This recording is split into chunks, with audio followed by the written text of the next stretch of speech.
오늘 이 밤에 오신 여러분들 축복합니다. 우리 지난 세 번의 시간 동안에 히브리서 말씀을 나눠서 읽었는데요. 이제 오늘은 한 장씩 오늘부터 더 말씀을 깊이 들어가 보도록 하겠습니다. 오늘 주시는 말씀 히브리서 1장 말씀입니다. 자, 이 히브리서를 지금 우리가 읽었는데 원래 처음 이 히브리서를 받아든 사람들 마음에는 어땠을까요? 이 1장 말씀 우리가 딱 지금 읽었는데 이게 무슨 말씀이야? 이런 생각이 들죠. 그것은 우리가 그 사람들의 삶의 자리 가운데 있지 않기 때문에 그런 거예요. 2000년 전 히브리서를 받아든 사람들의 상황과 우리의 상황이 다르기 때문에, 그 사람들은 자기들의 삶의 자리에서 이 말씀을 받았기 때문에 이 말씀을 무슨 뜻으로, 무슨 의도로, 어떤 목적으로 하고 있는지 알고 있어요. 우리가 이제 그것을 조금 먼저 다시 살펴보고, 그런 상황이었기 때문에 이런 말씀을 주셨구나. 그래야 말씀의 뜻을 조금 더 잘, 원래적인 의미를 더 잘 파악할 수 있겠다. 그렇게 생각이 됩니다. 이미 지난번 말씀을 강독할 때 거듭해서 말씀드렸지만 조금 더 살펴보면요, 이 히브리서의 초점은 예수님입니다. 예수님에 대한 얘기예요. 그것은 다른 말로 얘기하면 예수님에 대한 신앙, 예수님에 대한 이해, 예수님에 대한 경험이 없기 때문에 지금 사람들이 흔들리고 있었어요. 그래서 예수님이 누구신지를 특별히 몇 가지 관점을 가지고 집중적으로 예수님에 대해서 얘기하는 것입니다. 자, 그래서 첫 번째, 흔들림 없이 굳게 서서 누구를요? 예수님을 바라보자. 예수님을 바라보자. 오늘 말씀은 크게 두 단락으로 나눠볼 수 있습니다. 아주 크게는 4절까지는 전체 히브리서의 서론에 해당해요. 이게 원래 편지면 여기에 받는 사람 이름도 나오고 쓰는 사람 이름도 나오고 왜 이것을 쓰는지도 좀 구체적으로 나오고, 보통은 축복의 말, 이런 인사, 이런 부분들이 나오는데 히브리서는 그냥 갑자기 앞에가 딱 잘려진 듯 하면서 본론으로 바로 들어가는 그런 느낌이에요. 그럼에도 불구하고 1절에서 4절까지는 서론에 해당하는 그런 부분입니다. 이 서론의 핵심이 뭐예요? 바로 예수님입니다. 예수님에 대해서 히브리서 전체가 얘기하고 있다고 말씀드렸잖아요. 자, 히브리서는 이게 편지, 크게 대부분의 다른 신약의 책들처럼 편지다 그렇게 생각이 되어지지만 뒷부분을 보면 그렇게 생각할 수 있어요. 13장 뒤쪽 끝에 가면. 그런데 좀 더 큰 의미에서는 설교처럼 보여집니다. 뒤에 13장 22절에 보면 이 히브리서를 권면의 말 이렇게 표현하는 부분이 있어요. 그런 것으로 봐서도 이걸 권면의 말을 다른 말로 얘기하면 설교지요. 자, 그러면 누구에게 어떤 목적으로 권면, 설교를 하고 있을까? 자, 우선 이 수신자, 이 편지를 받아든 수신자 혹은 이 말씀에 대한 독자 누굴까? 히브리서는 어떤 편지들보다 두드러지게 드러나는 것 중에 하나가 구약 성경의 말씀을 인용하는 것입니다. 구약 성경을 알고 있다는 거예요. 이것을 받아든 사람들이. 특별히 성전 제사에 대한 얘기가 많이 나와요. 자, 이것은 유대적인 배경, 또 율법의 말씀에 익숙한 사람들이 대상이었을 거다. 자, 그런데 한 가지, 구약 성경을 인용하는데 구약 성경이 원래는 무슨 말로 쓰였습니까? 언어가 히브리어로 쓰였죠. 그런데 처음으로 성경이 번역됐어요. 지금 우리도 번역된 한글 성경을 갖고 있는 거잖아요. 히브리어에서 성경이 번역된 첫 번째 번역 성경이 주님 오시기 한 200년 전, 주전 2, 3세기 경에 북아프리카의 알렉산드리아라고 하는 도시, 알렉산드리아니까 알렉산더가 원정하면서 신도시를 세운 거예요, 다. 그런데 거기에 이 팔레스타인에 살던 유대인들이 이주해 갔어요. 거기뿐만 아니라 곳곳으로 이주해 간 사람들을 뭐라고 부릅니까? 디아스포라 유대인 이렇게 부르죠. 거기에 디아스포라 유대인 공동체가 많이 있었던 거죠. 거기에서 이 히브리 말을 잃어버리고 헬란 말에 익숙한 세대들을 위하여 성경을 번역합니다. 그때는 신약은 없잖아요. 구약이 전체 그냥 성경인 거죠. 성경을 번역합니다. 그 성경 이름이 70인역이에요. 그리고 이 70인역은 당시 알렉산드리아라고 하는 이 도시 이름에서도 나타나지만 헬라, 그리스 철학과 문화의 영향 하에 있던 그런 부분들을 반영을 하고 있어요. 어느 정도 용어가. 자, 그래서 이 사람들은 누굴까? 이 두 가지를 겹쳐서 생각하면 헬라적인 문화, 그리스, 로마 문화 속에 살아가고 있는 헬라어를 잘 쓰는, 그렇지만 구약의 율법도 아는, 유대적인 배경을 가진 또 누구예요? 예수 믿는 사람들이죠. 그리스도인이었을 것이다. 그래서 유대적 배경을 가진, 이방 땅에서 태어난 유대적 배경을 가진 그리스도인이 주로 독자였을 것이다. 그렇게 생각합니다. 그럼 왜 이걸 썼을까? 50년대, 60년대 사이쯤에 이 히브리서가 쓰였다. 60년대 초까지 쓰였을 거라고 그렇게 생각이 되는데, 왜 그러냐면 박해 때문에 그래요. 박해에 대한 부분이 1세기에 크게 3번, 뭐 3번 이상이지만요, 주로 생각할 수 있는 게 3번인데 49년에 클라우디오 황제가 로마에서 유대인들을 추방했던 거, 그게 49년이에요. 64년에 네로 황제가 로마의 화재의 책임을 누구에게 돌렸어요? 그리스도인들에게 돌려가지고 엄청난 박해를 가하죠. 그 다음에 90년대 요한계시록의 그런 배경이 되는 그 시대에 그때 또 한 번. 자, 그래가지고 그런데 이 요한계시록 시대는 아닌 것 같고요. 왜 그러냐면 성전 제사 얘기가 계속 나오기 때문에 성전은 70년경에 무너집니다. 그러니까 그 이전일 것이다. 그래서 50년대에서 60년대 초 정도가 될 것이다. 그렇게 생각해요.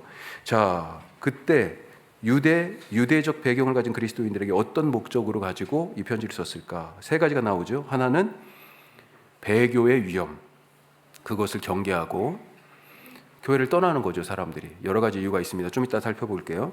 그 다음에 신앙을, 그러지 말고, 떠나지 말고 신앙 지키고 신실한 성도로 살아라 라고 하는 거고요. 그러기 위해서 예수님을 바라봐야 된다. 교회를 떠나고 신실한 신앙생활이 안 되는 이유가 예수님에 대한 믿음이 지금 흔들려서 그렇다라고 하는 것입니다. 자, 그래서 가로 3번째, 흔들리는 신앙과 배교. 신앙을 흔들어서 예수님을 떠나 배교하도록 하는 그런 요인, 유혹과 핍박이 크게 2가지가 있어요. 자, 사도행전에서 바울도 그런 상황들하고 많이 직면합니다. 2가지 차원에서 바울이 공격을 받았어요. 여기도 지금 비슷해요. 자, 하나는 누가 공격합니까? 유대인들이 공격해요, 유대인들이. 자, 또 하나는 누가 공격해요? 이방인들이 공격합니다. 자, 유대인들의 공격 혹은 유혹은 신앙과 관계되어 있어요, 신앙. 너희들 신앙 그거 틀렸어. 이렇게 자꾸 얘기하는 거예요, 교회에 와가지고. 그리스도인들을 향해서. 또, 이방인들은요, 너희들 그렇게 살면 안 돼. 이거 제국의 안정을, 제국의 평화, 팍스 로마나잖아요. 팍스 로마나. 로마의 힘에 의하여서 유지되는 이 로마 제국 전체의 평화. 그런데 너희들 때문에 지금 이 평화가 깨져. 그렇게 살면 안 돼. 하나는 신앙생활에 대해, 하나는 사회적 관계와 생활에 대하여서 그렇게 공격하고 비난하고 있는 거죠, 그리스도인들을. 자, 유대인들이 공격하는 부분, 어떤 부분이라고요? 신앙생활에 있어서 신앙생활. 자, 히브리서를 받은 이 유대인 그리스도인들은 죄와 양심을 씻는 문제, 죄와 양심을 정결하게 하는 그런 신앙적 문제로 고민이 많았던 것 같습니다. 자, 기억나세요? 우리 말씀 읽을 때 그런 말씀 드렸잖아요. 사람들은 확실한 걸 좋아해. 표시가 있는 걸 좋아해. 너 이거 가져. 이거 뭐예요? 예전에 면죄부 팔았었잖아요. 교회가 타락했을 때. 이게 뭡니까? 너 죄가 이제 없어. 돈을 받고 면벌부 혹은 면죄부를 팔았어요. 죄가 사해졌다는 겁니다. 이때 당시에도 이와 같은 심리가 있었어요. 죄와 양심을 깨끗하게 씻어야 되는데 왜? 하나님의 백성이니까, 하나님의 자녀니까. 그렇죠? 무엇으로 그걸 확신하는 거예요? 그때 유대인들이 등장합니다. 뭐라고요? 유대교의 2가지, 유대교를 떠받치는 2가지 기둥이 있어요. 뭘까요? 2가지 기둥. 유대인들, 유대 공동체 떠받치는 2가지. 하나는 율법이죠. 율법. 또 하나는요, 성전 제사입니다. 성전 제사. 성전이 무너지는 것, 치욕스러운 거잖아요. 율법을 지키지 않는 것, 하나님의 백성 아니잖아요. 그렇죠? 자, 지금 아직 성전이 안 무너졌어요. 예루살렘에서는 대제사장이 주관하여서 지금도 율법을 따라서 성전에서 희생제사가 드려지고 있을 거라고요. 이게 대부분이 무슨 얘기예요? 죄 사함의 행위가 있어요, 거기에. 옛날에 구약의 말씀에 따라서 이 성전의 희생제사를 통해서 죄가 사해졌잖아요. 너 죄 있어? 가서 제사 드리면 되잖아, 희생제사. 양 한 마리 가지고 가면 되잖아요. 또 한 가지는요. 하나님의 자녀라는 증거가 어디에 있습니까? 뭘 봤어요, 유대인들은? 너 하나님의 자녀라는 증거가 뭐예요? 예? 아브라함의 후손이라는 증거가 뭐예요? 약속받은 사람이라는 증거가 뭡니까? 할례잖아요. 그게 율법이에요. 그래서 두 가지를 항상 물었던 겁니다. 히브리서는 할례와 관계돼서는 거의 안 나와요. 하지만 특별히 성전 제사와 관계돼서는 너무 많이, 그게 온통 다 그거죠. 특별히 그래서 할례보다는 이 성전 제사, 죄와 양심을 깨끗하게 씻는 문제에 대하여 사람들이 나는 죄를 아직 못 씻었어. 양심이 아직도 찜찜한 그런 부분들이 있는 거죠. 하지만 그것들을 성전에 가서 희생제사 딱 드리고 나면 내 죄가 사해졌다 해요. 우리 천주교 카톨릭교회에서 고해성사를 그렇게 그런 의미로 어떤 의미에서는 그렇게 이해할 수 있는 부분이 있다고 그러죠. 신부가 죄를 와서 고백하면 내 죄가 사해졌다고 선언하잖아요. 그리고 거기에 따른 어떤 때는 징벌도 이렇게 내려요.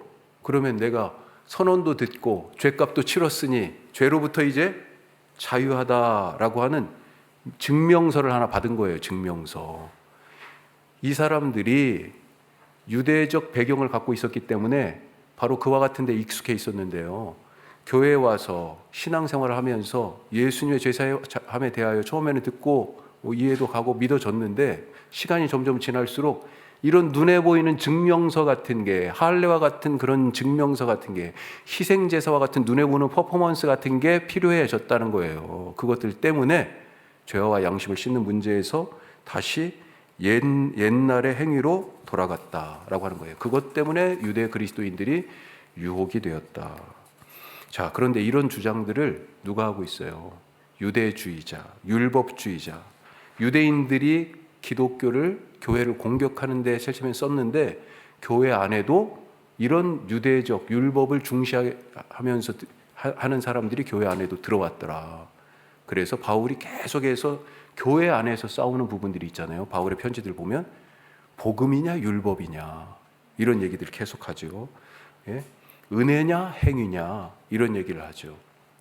자, 교회 안에 들어온 이 사람들, 그래서 예수님의 그 십자가 피 가지고는 그거 가지고는 안 돼. 그거 가지고는 부족해. 뭐가 더 필요해요? 성전에서 희생제사가 필요하다. 예. 믿음으로 하나님의 자녀가 돼? 아니야. 할례가 필요해. 이런 주장을 하는, 그러니까 신앙의 탈을 쓰고 들어와서 거짓 복음을 전하는 사람들이 교회 안에도 생겨나게 되었다. 이런 사람들을 뭐라고 얘기합니까? 거짓 교사, 거짓 선지자, 그렇게 얘기하는 거죠. 이 사람들이, 이런 사람들, 이런 말들이 성도들의 신앙을, 예수님에 대한 신앙을 흔들었다는 것입니다. 따라서 히브리서는 다른 무엇보다도 아까 말씀드린 것처럼 할례에 대해서는 거의 얘기 안 해요. 무엇보다도 죄와 양심을 씻는 그 문제, 속죄에 대하여서, 죄사함에 대한 예수님의 사역에 강조점을 두고 말씀하고 있습니다. 다시 한번 정리하면 옛 언약을 따라서 대제사장이 어디에 들어갔어요? 땅의 성소, 땅의 성전에 들어가서 드린 희생 제사와 대조해서 예수님은요 무엇을 따랐어요?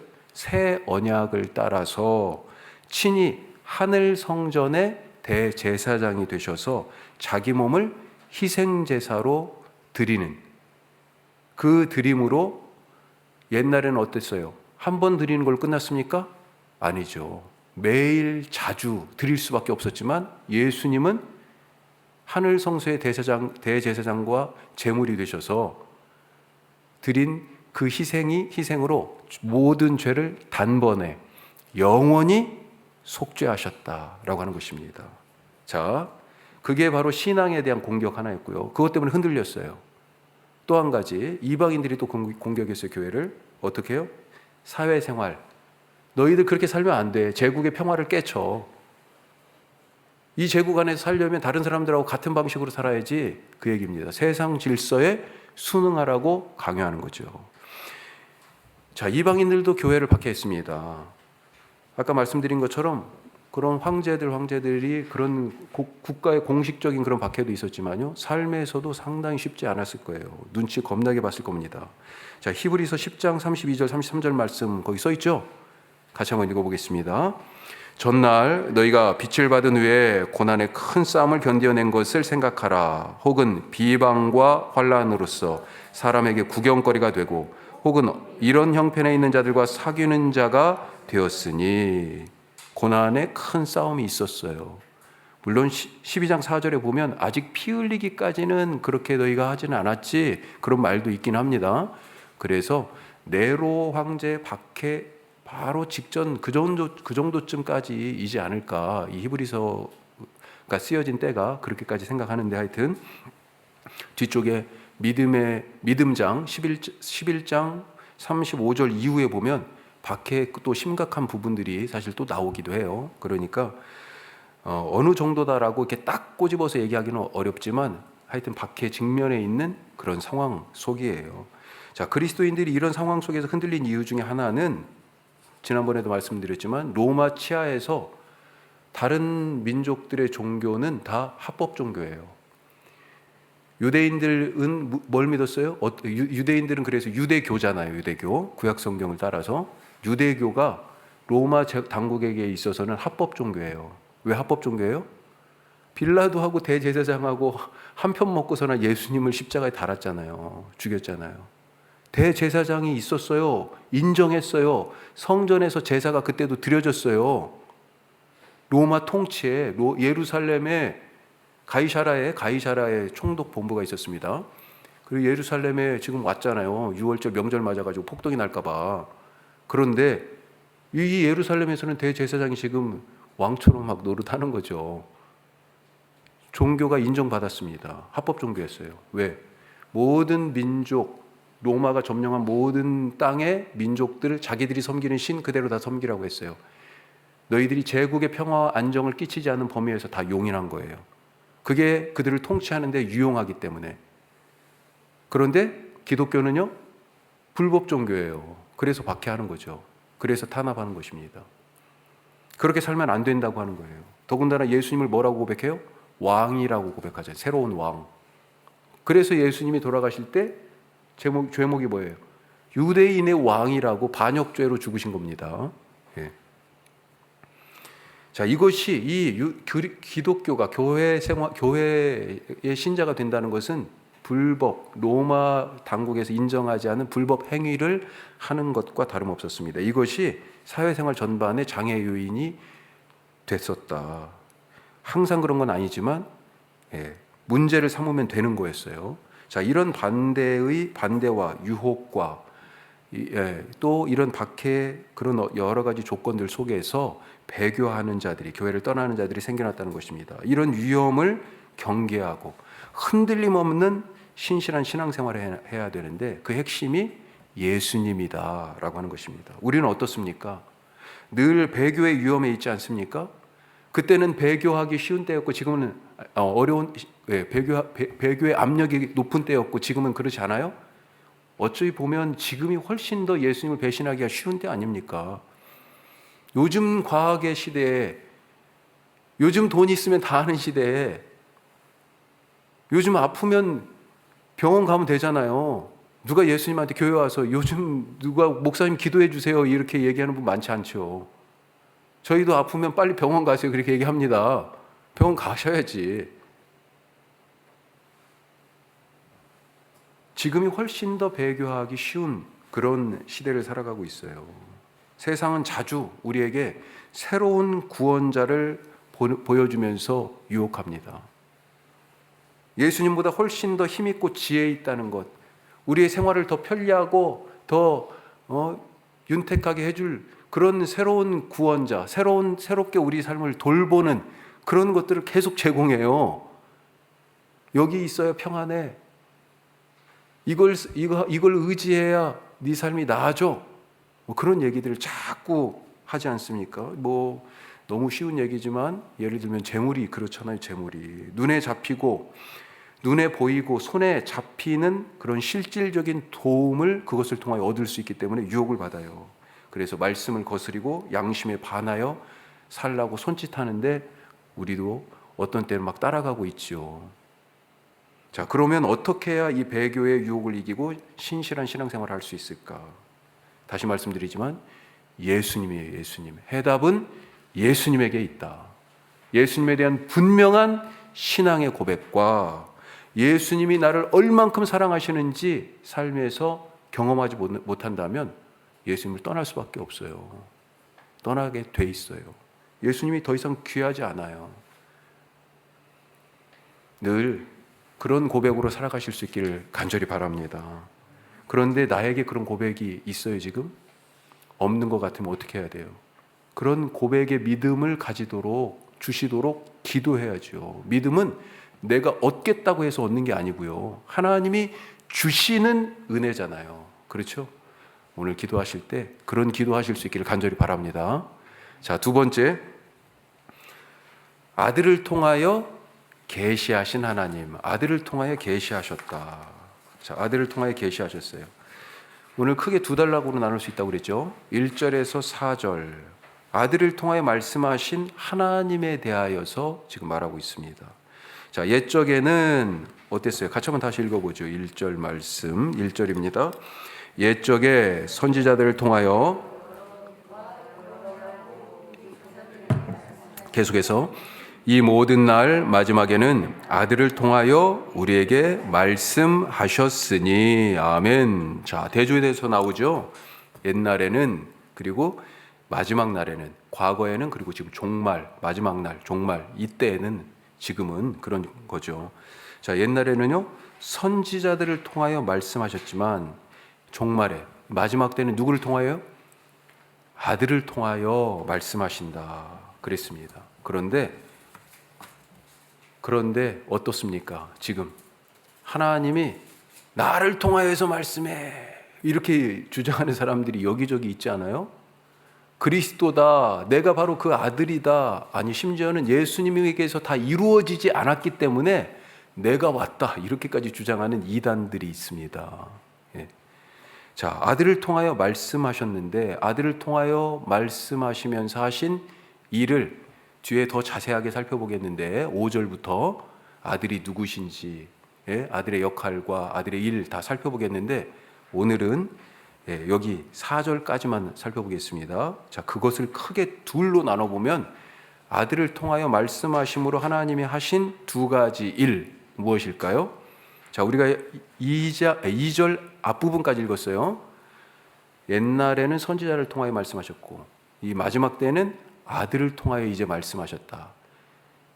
이 아들을 통하여 말씀하시는 걸로 이 말씀이 지금 완성이 되는 거예요. 자, 어떤 말씀을 하셨어요? 그 말씀이신 아들을 통하여서 두 가지 일을 하셨는데, 자, 2절 후반절 어떤 일입니까? 그렇죠. 만유의 상속자로 세우시고 또 그로 말미암아 모든 세계를 지으셨다. 뭐라고 할 수 있을까요? 그 밑줄에 창조예요. 창조. 아담과 하와를 하나님이 왜 지으셨습니까? 당신의 상속자로 세우신 거잖아요. 세상을 다 지어놓고 이거 네 거야 하고 주신 거잖아요. 그렇죠? 만유의 상속자요. 이 에덴 동산은 다른 말로 얘기하면 하나님 나라의 원형과 같은 그런 거잖아요. 그렇죠? 마지막 계시록 22장에서 이것이 다 회복되잖아요. 21장, 22장에서. 잃어버린 이 동산을 갖다가 새하늘 새 땅으로 다시, 죄로 더럽혀졌잖아요. 그것을 새하늘 새 땅으로 다시 회복하잖아요. 거기서 하나님과 더불어 살죠. 마치 처음 창조된 그 동산에서 이 사람들이 하나님과 같이 산 것처럼 다 지어놓으시고 네 거야 하고 주셨어요. 상속자입니다. 그런데 그 창조의 일 하나님 혼자 하신 거예요? 아니에요. 그로 말미암아 말씀이신 이 아들, 그분으로 말미암아 이 모든 세계를 지으셨다. 창조하는 일. 또 3절에 보면요, 뭐 여러 가지가 나옵니다만 하나님의 영광의 광채시요 그 본체 형상이라 그렇게 뚝쭉 나오는데, 자, 그 뒤에 뭐라고 나와요?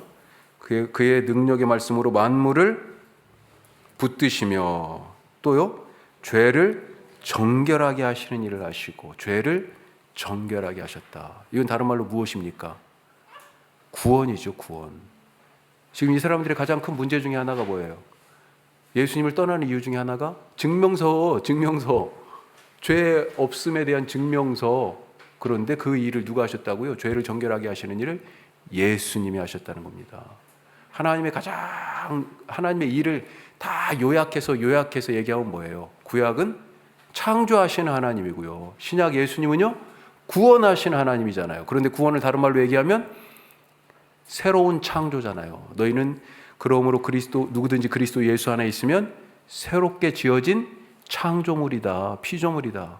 이전 것은 지나갔으니, 죄로 어그러진 이전 것은 지나갔으니 보라 새 것이 되었다. 그게 뭐예요? 새 것으로 만들어진 거죠. 예수님 안에서 구원이 새로운 창조라고요. 같은 말입니다. 자, 그래야 해서 결과적으로 하나님의 아들이신 예수님은 다시 하늘로 올리우셔서 하나님 우편에 앉으셨고, 그래요. 그런 점에서 세상에, 그리고 뭐 보이고 보이지 않는 모든 것들보다 더 뛰어나신 분이다. 특별히 1장은 천사들보다 더 뛰어나신 분이시다. 자, 5절부터는 천사들보다 더 뛰어나신 이 아들에 대해서 얘기하면서 이 아들이신 말씀이신 이분이 누구신지, 그리고 그분이 하시는 일을 조금 더 구체적으로 말하고 있습니다. 다음 시간에 살펴보도록 하겠습니다.